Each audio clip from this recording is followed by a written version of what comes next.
अर्पिता और आप है मेरे YouTube channel grow with biology. आज जो टॉपिक हम पढ़ने जा रहे हैं वो है लिपोफेक्शन। ये भी जीन ट्रांसफर मेथड्स का एक टेक्निक है जो कि हमारा लास्ट टेक्निक है। हमने माइक्रो इंजेक्शन, पार्टिकल बम्बार्डमेंट, ये सारे मेथड्स कवर कर लिए हैं। आज लास्ट टेक्निक पढ़ेंगे जो है लिपोफेक्शन। तो चलिए देखते हैं लिपोफेक्शन क्या होता है। लिपोफेक्शन एक ट्रांसफॉर्मेशन का मेथड है जो कि फर्स्ट टाइम 1965 में डिस्क्राइब किया गया था। इसमें आर्टिफिशियल फॉस्फोलिपिड का वेसिकल बनाया जाता है।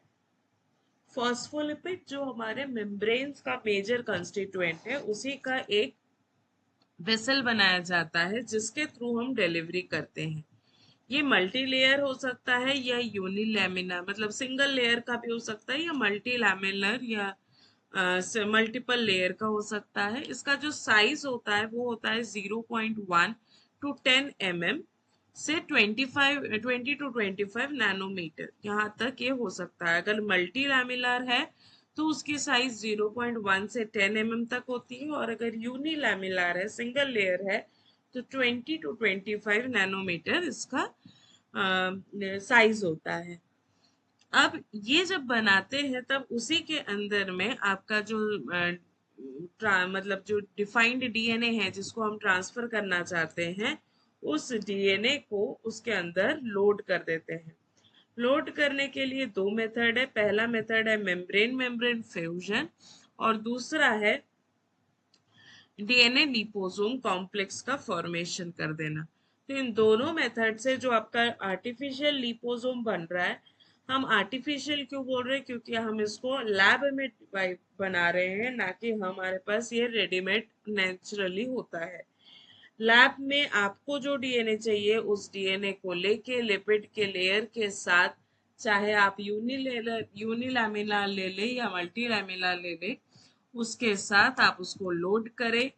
मेम्ब्रेन मेम्ब्रेन फ्यूजन के साथ कर सकते हैं या एंडोसाइटोसाइनेसिस के थ्रू भी कर सकते हैं।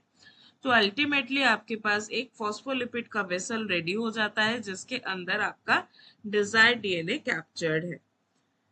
अब ये जो डिजायर्ड मॉलिक्यूल आपने बनाया है, ये animal cell, plant cell, bacteria, yeast, इन सब के साथ फ्यूज हो सकता है।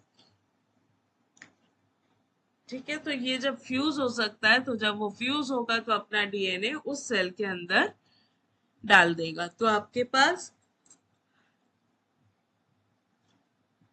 जो टारगेट सेल है वो animal cell, plant cell, bacteria या ईस्ट कुछ भी हो सकता है। लिपोसोम को अगर क्लासिफाइड करें तो इसमें क्लासिफिकेशन वाइज सबसे पहला कैटेगरी आता है कैटायनिक लिपोसोम्स। कैटायनिक लिपोसोम्स क्या होता है, जो कि पॉजिटिवली चार्ज है। ये नेगेटिवली चार्ज सेल मेम्ब्रेन या डीएनए के साथ बहुत अच्छे से इंटरैक्ट करता है, और ये कॉमनली यूज करते हैं जीन डिलीवरी के लिए।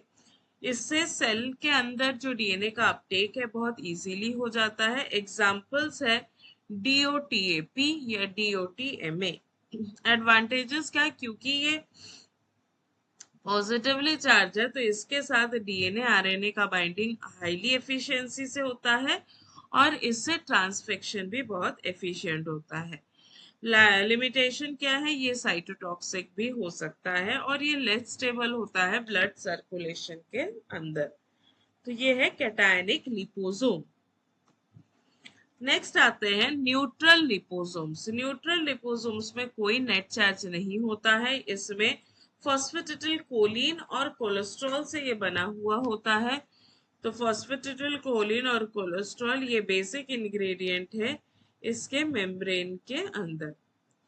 नेक्स्ट आते हैं, इसको भी हम ड्रग डिलीवरी के लिए यूज कर सकते हैं, और ये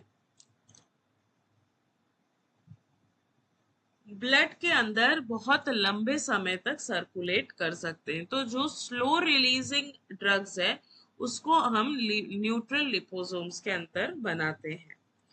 फिर आते हैं नेगेटिवली चार्ज। नेगेटिवली चार्ज होने के कारण इसका सेल मेम्ब्रेन के साथ इंटरेक्शन थोड़ा कम होता है as compare to cationic liposomes, और ये ड्रग डिलीवरी और वैक्सीन फॉर्मुलेशन में हेल्प करता है। एग्जाम्पल है phosphatidyl serine, phosphatidyl glycerol. Advantages की अगर हम बात करें तो ये बेटर स्टेबिलिटी देता है, लोअर टॉक्सिसिटी है, और लिमिटेशन में ये इजीली सेलुलर अपटेक के लिए यूज नहीं कर सकते हैं, और ये जीन ट्रांसफर बहुत ही स्लोली करता है। तो ये हो गया हमारे पास positively liposome, positively charge liposome, neutral और नेगेटिवली चार्ज लिपोसोम। डायग्राम को समझते हैं। पहले हमारे पास एक थेरेपेटिक जीन दिया हुआ है, वो जीन जो कि कोई डिजीज को ठीक कर सके। उस जीन के उतने से पार्ट को लेके हम एक्सप्रेशन वेक्टर में डाल देते हैं डीएनए के साथ। अब कैटालिटिक या कैटायनिक लिपोसोम्स की मदद से हम उस डीएनए को अपलोड कर देते हैं। डीएनए इजीली सेल के साथ फ्यूज हो जाता है क्योंकि कैटायनिक पॉजिटिव चार्ज है और cell membrane mostly negative charge होते हैं, तो वो उससे इजीली फ्यूज हो जाएगा। फ्यूज होने के बाद एंडोसोम्स, साथ ही साथ डीएनए इंटीग्रेशन इजीली हो सकता है और प्रोटीन अंदर बन सकता है। तो एक ओवरव्यू है जहां पे हम लिपोसोम्स को प्रोटीन सिंथेसिस के लिए यूज करते हैं।